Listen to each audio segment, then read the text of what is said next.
Alek Manoah has been the story of the past 48 hours for the Toronto Blue Jays, and his first spring outing did not go the way that we hoped. He threw 17 strikes in the 38 pitches that he delivered to home plate.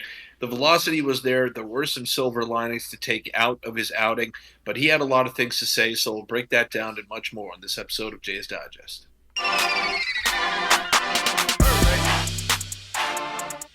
What's up, Jays fans? I'm your host, Peter Vryonis, alongside host Nick Gosse. Now, the Blue Jays won today. They beat the Tampa Bay Rays 3-2. We saw Vladimir Guerrero Jr. in the lineup. Bo Bichette was in there. Dalton Varsho, Danny Jansen, a lot of the regulars that you'll see throughout the regular season. But the big story in Jays land today, and especially yesterday, was Alek Manoah, Nick. And his first outing in the spring did not go the way that fans would have hoped. And I'm personally not very concerned, and I'll touch on why I'm not very concerned in a little bit here. But the stat line was not good, and he hit three batters. There was outcry on Twitter. People were not happy with what they saw out of Alek Manoah or read about Alek Manoah because we couldn't actually watch the game itself yesterday. So it's hard to have any takeaways when you can't watch the game and when you can't evaluate with your own eye. But from all the stuff that we were reading, Nick, it did not go well.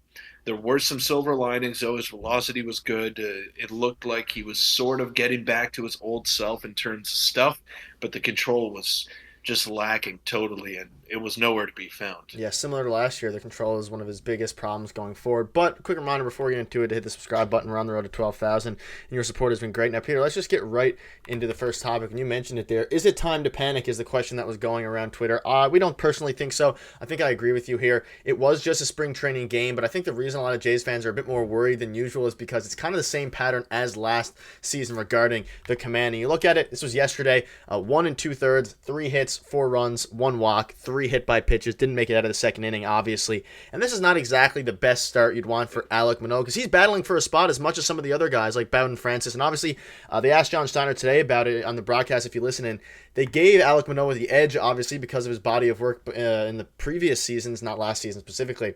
But Peter, if he continues to not pitch well, and again, it's only one start, nothing to worry about. I'll get into his comments in a second, but it is a bit concerning going forward. But the benefit, or the bright side, I should say, is that he had increased fastball velocity. But that being said, he still struggled to not give up hard contact. Like, he gave up hard contact. They were legit hits, and he did have increased velocity, so maybe he can take that into account. Much better than last season, at least by a mile per hour or two. Yeah, absolutely. And all those things you said were true, but I feel like this is a question that we need to revisit in 2 or 3 weeks' time. If he's going out there every spring start that he has for the rest of spring training and he just he does exactly what he did yesterday, then yeah, there would be cause for concern. But we got to remember that his body went through a drastic change this offseason. He lost 30 pounds Yep. and he's coming in here and he didn't pitch for the majority of the second half of last year as well. Like he's totally rusty right now. His command has never been great to start with. He's always been prone to hitting batters or walking the occasional batter.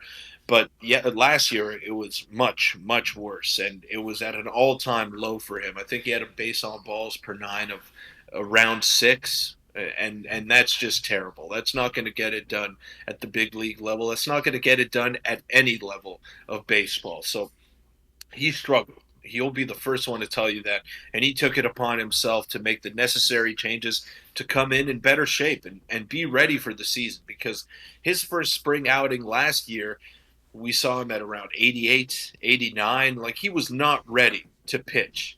Now we're seeing 95, 95.5. We're seeing consistent 94 miles per hour. And of course, there's a sense of urgency there with Alek Manoah. He's got to show that he's ready to go in short order, because if not, then he's liable to not make this team. And I think he will make the team ultimately. I think the Jays will give him that chance. But his leash is going to be a lot shorter than it was last year. He cost the Blue Jays a lot of games at the beginning of the season. And it makes you wonder, where would they be at the end of the year if Alek Manoah was the Alek Manoah that we've all known to come and love in the past 2 seasons before last year? So he's got a short leash now. He's got to prove himself yet again as if he were a rookie coming into camp. And I think this is a step in the right direction. The stuff was good. His slider was at around 84 miles an hour, which is not something that we saw last year as well. And the velocity, I mean, I don't know off the top of my head, but I think I remember reading somewhere that he had 8 pitches of over 95 miles per hour last year. And he did that on numerous occasions yesterday. So that's a sign that things are trending in the right direction. The command is all rust based, in my opinion. I think he's just very rusty, and he's got to shake some things off mentally and physically, and he'll be ready to go. Yeah, that's what we're hoping. And obviously, here's what he had to say about his rough outing specifically regarding command, and he was happy with his outing. He said he called a start like yesterday's, quote, inexpensive experience and was happy with his velocity despite the results. And he basically went on to say that he felt like last year he was chasing velocity, especially during spring training, and now that it's coming more naturally, he's confident that he can refine that control. And that's the biggest thing going forward. You mentioned it. He hasn't pitched since, I believe, what was it, August of last season in the major leagues, and now he's facing in front of everyone. There's a bit of pressure there, obviously, as well, but he's rusty. He's been training a lot. He lost a lot of weight, and it kind of seemed to be let's put it to that for now. And it's a very good point you made. We should wait at least 2 or 3 weeks, see him a couple more times, and if it continues and it's a pattern, then there's obviously a bigger question. Obviously, a lot of fans are a bit concerned because of what happened last season, which is very understandable. But I don't know. I'm going to give him at least 1 or 2 more starts to see, and then I can start making my more, I guess, more in-depth analysis on what he is going to hopefully be this season. But any quick final thoughts before we move on to quickly a couple things from the Yeah. game today that caught my eye? And we got to be fair as well, right, Nick? Like we haven't overreacted after anything we've seen so far in spring. We haven't. Obviously, Nate Pearson may have been the anomaly there.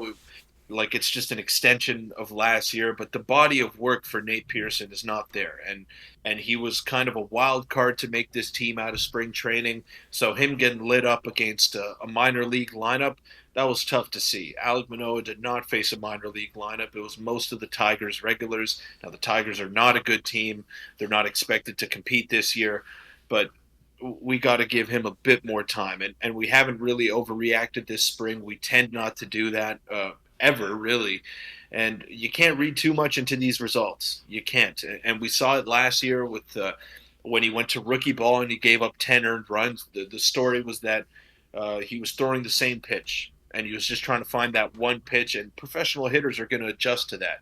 And then the next outing, he came out in Double A and he did better. And then his first big league outing after that was good. So he's just got to build slowly, slowly build from each start. And I think he's got to do that with regularity here. And I don't know, Nick. It's tough to say. It's tough to say because we didn't watch the game, right? We couldn't, and we couldn't see how he looked out there, his demeanor and whatnot. But I have confidence in the guy, but if this is a problem that persists in 2 or 3 weeks, then I believe it's going to be cause for concern. Yeah, and it's one of the biggest storylines of the offseason, or at least especially during spring training, because hopefully he can go back to the way he was in previous years. But let us know what your thoughts are on that. And Peter, just very quickly, pitching did very, very good today. Now, it wasn't the most exciting pitching. The regulars were in for a bit. There wasn't too much. In case you did miss the game, Bo Bichette had a hit, Vladdy had a hit, Jansen had a hit. Like, the regulars were hitting, but nothing too crazy from the offense there. And Peter, just one quick thing. I mean, there wasn't too much. Trevor Richards got a lit up a little bit. Granted, there was an error there, but did you see anything today that really excited you? It wasn't Espino was the guy who stood out to me. He had 3 Ks in 2 innings. That's back-to-back times. He's been out there and did very, very well. I made a video on him. He is 39 years old, I believe, so who knows what kind of impact he'll have going forward, but nothing too crazy out of today's game. I just did want to bring it up that the hitters look good, the regulars look good, and Paulo Espino is the main one for me that looked good as well. Harrison also pitched well, but I don't think he's still an A-plus ball, but Espino could be interesting going forward. Yeah. Yeah, Devereaux Harrison was pretty impressive today. I mean, his stuff looked pretty good coming out of the hand. And Espino is going to be obviously not someone with high potential. He's 37 years old, but he's a depth guy to Yeah. watch out for. And if someone does go down, he has major league experience, and he's been an adequate player at the big league level for quite some time now, that he can step in and be that guy to fill a hole that the Blue Jays may have. So I liked what I saw from him today. He was locating very well. Obviously, the velocity is not something that stands out with him, the stuff either, but he's just a crafty veteran, knows how to get it done, and someone that could step in a pinch if the Blue Jays were to suffer a long-term injury. Let's hope that doesn't happen, but it's always great to have those depth guys that are at your disposal, and hopefully we get to see Kevin Kiermaier and George Springer soon. I believe the word is that they will Tomorrow. get into game action soon. They're just they're getting some more rest because they're veteran players and they need it, but let's see. Let's see how they do to start off their spring. Yeah, I believe Buck said today the plan is tomorrow for Springer and Kiermaier to be televised, but we both know that changes from Yeah. day to day, so we really have no idea. But hopefully we'll see them tomorrow, and we'll have you covered for that game as well. But that'll wrap it up. Let us know what your thoughts are on Manoah's struggles. If you are concerned, let us know. We aren't yet, but I can see why some fans will be. If you want to check out our video from yesterday, click on your screen now. We'll see you tomorrow.